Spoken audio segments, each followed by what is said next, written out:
अस्सलाम स्टूडेंट्स, कैसे हैं आप सब। हम पढ़ रहे हैं साइंस का चैप्टर नंबर 2 जिसके लास्ट लेक्चर में हमने पढ़ा था माइटोसिस एंड मियोसिस में डिफरेंस, और आज पढ़ेंगे हेरिडिटी। हेरिडिटी जो है ये एक ऐसा करेक्टरिस्टिक्स है, ऐसा एक फिनोमिना है जिसमें पेरेंट्स की जो करेक्टरिस्टिक्स हैं वो आगे उनके बच्चों में ट्रांसफर हो जाती हैं। तो इसमें हम सबसे पहले हेरिडिटी ट्रेड्स की बात करते हैं। Those characteristics which are transferred from parents to offspring, like their colour of eye है, स्किन कलर है या हेयर कलर है। देखिए, जिस तरह बच्चा जो है वो छोटा होता है, उसकी ग्रोथ हो रही है और उसके बड़ा होने के साथ साथ उसमें कुछ करेक्टरिस्टिक्स हमें ऐसी नजर आती हैं जो बिल्कुल उसके पेरेंट्स में से मैच करती हैं। या अगर हम कोई जो सीड है उसको बो करवाएं तो जो न्यू प्लांट बनता है वो बिल्कुल वैसा ही बनता है जैसा पहले था या जिसका हमने सीड जो है वो बो करवाया था। तो ये जो ट्रांसमिशन है करेक्टरिस्टिक्स का पेरेंट्स टू ऑफस्प्रिंग, हम इसको हेरिडिटी कहते हैं। ये करेक्टरिस्टिक्स ऐसी हैं जैसे हेयर कलर है या हमारी स्किन का कलर है कि देखें कुछ जो है वो पेरेंट्स उनका कलर वाइट होता है तो उनके बच्चों का भी कलर ऑब्वियसली वाइट होता है। अगर उनमें से एक का कलर जो है वो डल है और एक का कलर बहुत फेयर है तो उनके बच्चे में 50-50% करेक्टरिस्टिक्स आ सकती हैं, या फिर 100% पेरेंट वो फादर पे जा सकता है या 100% वो मदर पे जा सकता है। इसके अलावा अदर एग्जांपल्स में आता है इंटेलिजेंस है, उसकी हाइट है, ये सारी जो हैं वो करेक्टरिस्टिक्स हैं जो पेरेंट से ऑफस्प्रिंग में ट्रांसमिट होनी होती हैं। तो इस प्रोसेस को इनको हम ये कहते हैं कि ये हेरिडिटरी करेक्टरिस्टिक्स है। नेक्स्ट जो इसमें बात आती है वो है वेरिएशन की, यानी चेंजेस, तब्दीली।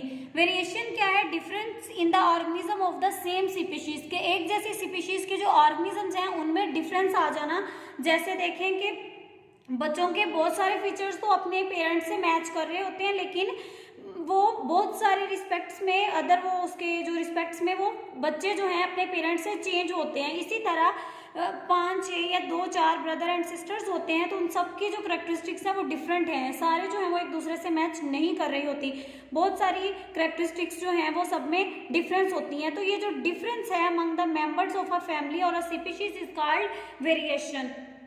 और ये जो वेरिएशंस है ये बहुत बेनिफिशियल होती है, ये ऑर्गेनिजम्स को हेल्प करती है कि वो जो जिस इन्वायरमेंट में वो रह रहे हैं उसको अडॉप्ट करें, और उनको वो ग्रेटर चांस प्रोवाइड करती है सर्वाइवल के, और वो अपनी रेस जो है उसको कंटिन्यू रखें।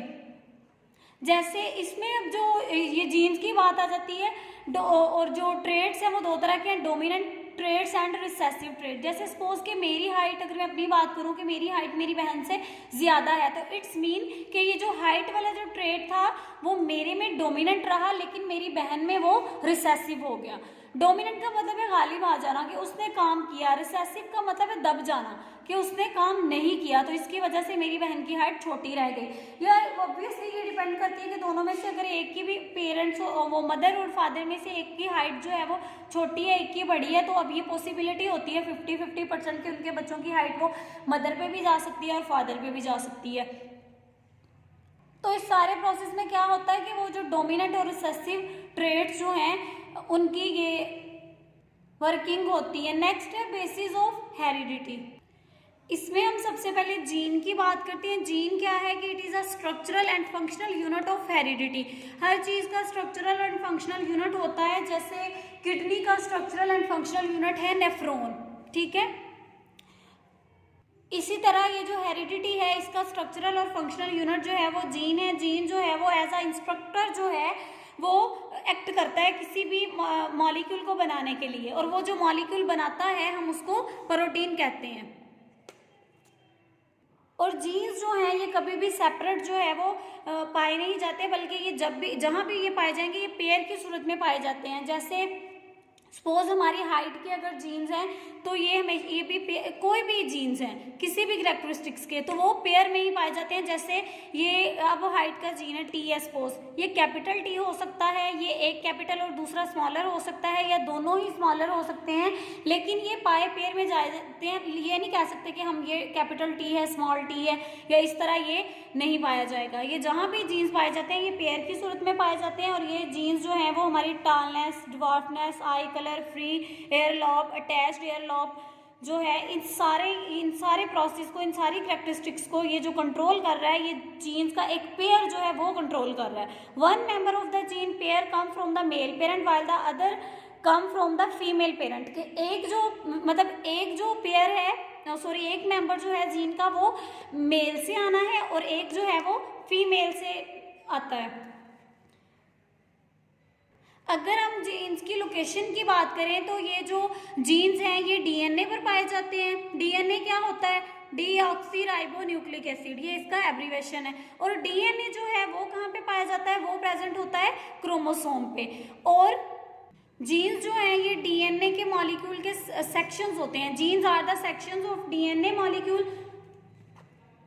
और ये जो डिफरेंट सेक्शंस हैं डीएनए के, वो डिफरेंट ऑर्गेनिज्म में ये जो कैरेक्टरिस्टिक्स हैं उनके डेवलपमेंट में इम्पोर्टेंट रोल जो है वो प्ले करते हैं। और डीएनए की अगर हम डेफिनेशन करें तो हम इसको हेरिडिटरी मटेरियल कहते हैं।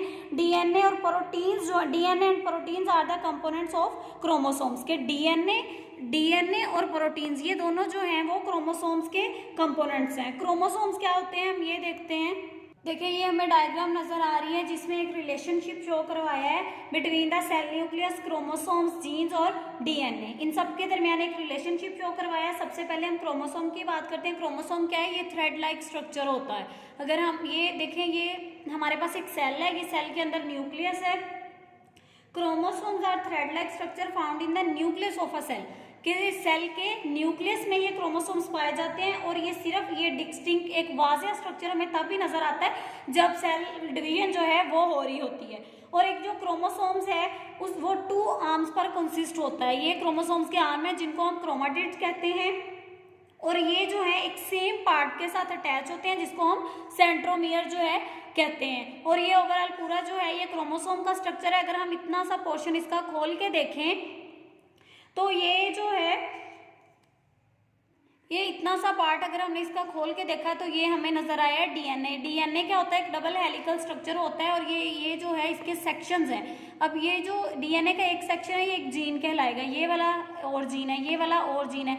अब ये सारे जीन जो हैं उस ऑर्गेनिज्म के अंदर डिफरेंट कैरेक्टरिस्टिक्स डिवेल्प करने के रिस्पॉन्सिबल होते हैं, उसमें एक इम्पोर्टेंट रोल जो है वो प्ले करते हैं। इसके बाद ये जो नंबर ऑफ क्रोमोसोम्स होते हैं ये स्पेसिफिक होते हैं और कांस्टेंट होते हैं किसी भी ऑर्गेनिज्म में।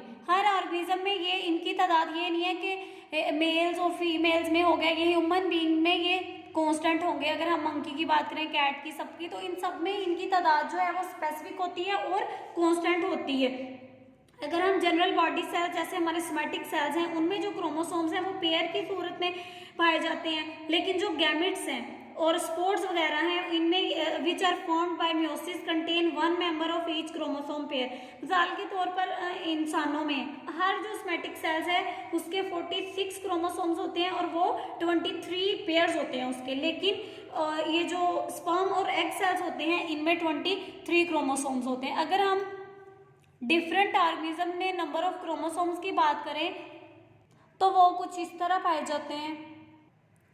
मैन में 46 क्रोमोसोम है, मंकी में 48 क्रोमोसोम्स पाए जाते हैं, कैट में 30 है, मेज जो है इसमें 20 है, अनियन में 16 एंड पी में 14 क्रोमोसोम्स हैं। ये डिफरेंट जो है वो ऑर्गेनिज्म में हमें उनके नंबर ऑफ क्रोमोसोम्स बताए गए हैं। ये एमसीक्यू के पॉइंट ऑफ व्यू से इम्पोर्टेंट है तो ये आपने याद रखने हैं। और इसके अलावा हमें एक्सरसाइज ये इसी टॉपिक के एंड पे बुक में पेज नंबर 24 पे हमें क्वेश्चन दिया गया है कि what is the number of chromosome in somatic cell of drosophila and what will be the number of chromosome in the gametes of Drosophila.